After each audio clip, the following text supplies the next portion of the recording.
दोस्तों ये साल 2024 गुजरने वाला है। लोग अपनी अपनी लिस्ट डाल रहे हैं तरह तरह की कि मुझे कौन सी सीरीज़ पसंद आई, कौन सी फिल्म पसंद आई, कौन सा ऐड पसंद आया। इससे पहले कि लोग न्यू ईयर रेजोल्यूशन की लिस्ट डालने लगें, मैं अपनी लिस्ट बता देता हूं कि मुझे कौन सी भारतीय फिल्में सबसे अच्छी लगी। मुझे उम्मीद नहीं थी कि 10 फिल्में भी ऐसी निकल पाएंगी, लेकिन यकीन मानिए 11 निकल गई हैं और इसमें कोई भी बाहर की नहीं है। हाँ, इनमें से एक आधे की शूटिंग बाहर ज़रूर हुई है, लेकिन हैं ये प्योरली भारतीय फिल्में। तो मैं अपनी लिस्ट शुरू करता हूं एक एक करके। सबसे पहले तो बड़े मियाँ छोटे मियाँ, गाली नहीं सॉरी, फिर से शुरू कर रहा हूं। तो सबसे पहले जिस फिल्म की बात करूंगा वो है लापता लेडीज़। इसको बताते हैं कि ऑस्कर्स तक में भेजा गया था, हालांकि ये सही एंट्री नहीं थी भारत की तरफ से, लेकिन ये पिक्चर अच्छी थी। गांव की सीधी सादी कहानी, ट्रेन में घूंघट की वजह से दो औरतें जो दो नई नई दुल्हनें गुम हो जाती हैं, दोनों एक दूसरी जगह पहुंच जाती हैं और उसके बाद फिर बहुत बढ़िया कॉमेडी और सीरियस टाइप की सिचुएशन बनती है। एक्टिंग कमाल की है, किरण राव का डायरेक्शन था इसमें, बहुत बढ़िया फिल्म थी। उसके बाद अगली फिल्म है श्रीकांत। ये एक बायोपिक थी जिसमें राजकुमार राव ने एक ब्लाइंड बिजनेसमैन का कमाल का रोल किया था। पूरी कहानी ऐसे बुनी गई थी और इसमें जो ह्यूमन नेचर होता है ना, उसको इतने अच्छी तरीके से दिखाया गया था कि बहुत ही अच्छी फिल्म बनी थी। इसके बाद मेरी एक फेवरेट जॉनर की फिल्म है जो कि आजकल बननी ही एकदम बंद हो गई हैं, कॉमेडी फिल्में, क्योंकि उसमें ज़्यादातर तमाशा ही होता है, लेकिन ये थोड़ा सा बेहतर थी बाकी बहुत सारे मामलों में। मडगांव एक्सप्रेस इसका नाम था। कुणाल खेमू ने इसका डायरेक्शन किया था। 3 दोस्तों की एक कहानी थी जो एक बाइक के चक्कर में फंस जाते हैं और उसके बाद फिर उनका सामना होता है गैंगस्टर से। गोवा जाते हैं ये लोग और फिर जो भी चीज़ें होती है वो आप पिक्चर में देखिएगा, मज़ा आएगा आपको। इसके अलावा एक और बहुत पुराने ज़माने पर आधारित एक पिक्चर थी महाराज। इसमें आमिर खान के बेटे जुनैद खान ने डेब्यू किया था और उनके अगेंस्ट थे इसमें जयदीप अहलावत। और ये देवदासी परंपरा के ऊपर फिल्म थी जिसमें लड़कियां एक बाबा जी के आश्रम में जाती हैं और फिर वहीं की हो जाती हैं। तो इस पर ये बहुत अच्छी पिक्चर बनी थी, मुझे काफ़ी पसंद आई थी। इसके अलावा मेरी एक पर्सनल फेवरेट फिल्म थी CTRL। विक्रमादित्य मोटवानी की ये फिल्म थी जिसमें अनन्या पांडे मुख्य भूमिका में थी और उन्होंने अपनी एक्टिंग का लोहा मनवा लिया भाई साहब इसमें। और ये फिल्म थी हमारे आपके आसपास फैले इंटरनेट और सोशल मीडिया के जाल के दुष्प्रभावों के ऊपर। बहुत ही कमाल की फिल्म थी ये। और अब बॉलीवुड की फिल्मों से चलते हैं दक्षिण भारतीय फिल्मों की तरफ। उसमें जो नाम सबसे पहले मेरे ध्यान में आया वो था आवेशम फिल्म का।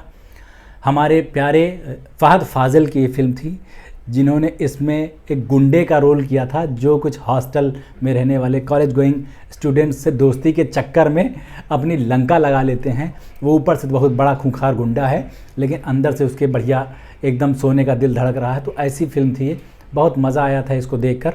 और एक और साउथ इंडियन फिल्म थी जो नेटफ्लिक्स पर हमने देखी, महाराजा नाम की, विजय सेतुपति की कमाल की एक्शन थ्रिलर फिल्म जिसमें आधी मूवी तक पता ही नहीं चलता है कि इसमें हो क्या रहा है। और इसमें मेन विलन के रूप में अनुराग कश्यप थे। कहानी इतनी बेहतरीन थी इसकी कि लोगों के दिमाग के तार झंझना गए थे। और ये वाली महाराजा उस महाराज से बिल्कुल अलग थी। इसके अलावा कुछ ही दिन पहले नेटफ्लिक्स पर आई थी एक कमाल की फिल्म दुलकर सलमान की, लकी भास्कर। ये हर्षद मेहता की मूवी नहीं थी लेकिन बताते हैं कि उससे प्रेरित थी। इसमें एक बैंक कर्मी होता है एकदम ईमानदार सीधा साधा, लेकिन जो मजबूरियां हैं उसको बेईमानी के दलदल में धकेल देती हैं और वो कैसे उसमें पहुंच के खूब सारा पैसा कमाता है, हज़ारों करोड़ रुपए, और उसके बाद उनका क्या करता है, कैसे सेट होता है, कैसे बेईमानी से अपना पीछा छुड़ाता है। ये सब दिखाने वाली ये बहुत कमाल की फिल्म है लकी भास्कर। एक और फेवरेट जॉनर है मेरा कॉमेडी के अलावा, वो है हॉरर। आजकल हॉरर कॉमेडी का ज़माना है, लेकिन इस बार जो मुंजिया और स्त्री 2 आई थी उन्होंने मुझे बहुत ज़्यादा प्रभावित नहीं किया, माफ़ी चाहूँगा उसके लिए। लेकिन एक हॉरर मूवी थी अभी रिसेंटली मैंने देखी, वो थी ब्रह्मयुगम। ममूटी की शानदार फिल्म, पूरी ब्लैक एंड वाइट में है और सिर्फ 3 एक्टर्स हैं इस फिल्म में, नहीं 1-2 एक्टर्स और हैं जो कुछ मिनट्स के लिए दिखाई देते हैं, लेकिन मेन 3 ही हैं। और ये इतनी भयंकर डरावने कॉन्सेप्ट पर बनी फिल्म है कि देखेंगे तो मज़ा ही आ जाएगा। अब आ गया है नंबर मेरी पर्सनल 2 फेवरेट फिल्मों का जो एकदम धीर गंभीर और शांत प्रकृति की हैं, जिसमें से पहली थी मियाडगम।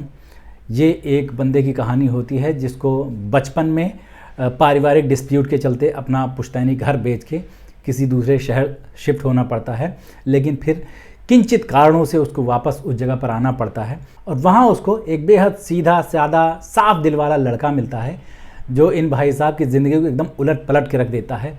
एकदम आंखों में आंसू ले आने वाली, आपको नॉस्टैल्जिया फील कराने वाली ये फिल्म जो है बहुत ही मज़ेदार थी। इसको देखिएगा ज़रूर, मिस मत कीजिएगा। और अब मेरी पर्सनल फेवरेट नंबर 1 वाली फिल्म जो इस साल आई थी, उसका नाम है गोट लाइफ। पृथ्वीराज सुकुमारन और KR गोकुल के अभिनय से सजी ये मलयालम फिल्म देखने वालों के रोंगटे खड़े कर देती है भाई साहब। इसमें केरल का एक नौजवान होता है जो अपनी छोटी सी ज़िंदगी में अपनी पत्नी और माँ के साथ रहते हुए बहुत खुश होता है, लेकिन फिर उसको कहीं से कीड़ा काटता है।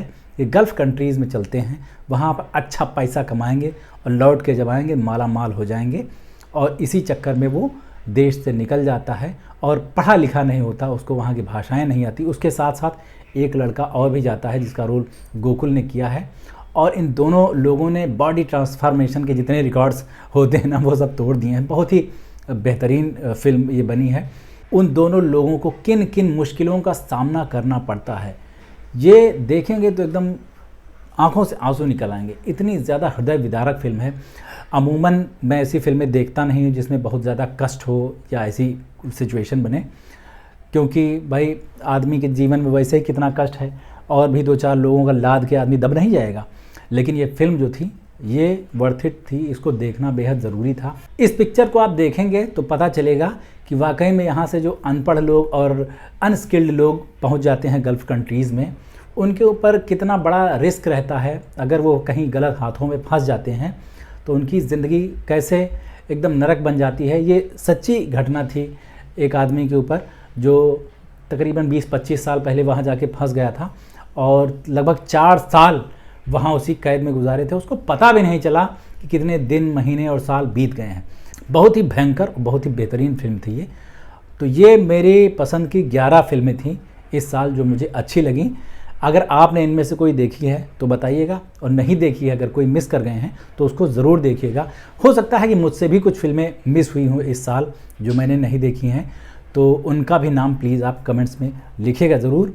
और मेरे इस चैनल को सब्सक्राइब कर लीजिए अगर नहीं किया है तो। अभी चलते हैं, लौट के मिलते हैं। नमस्ते।